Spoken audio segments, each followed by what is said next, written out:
مرداد ماهی که باشی مرداد ماهی هستی دیگه.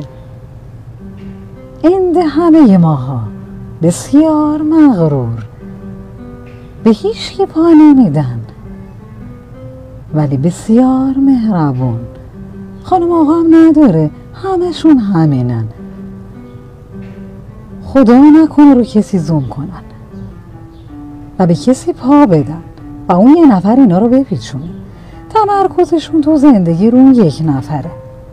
اگه اهل پیچوندن هستید، اگه اهل دو در بازی هستید، بی خیال مردادیا باشید، چون روزگار ندارید.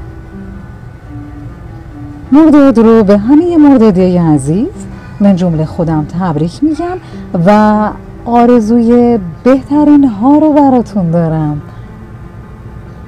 دوستتون دارم.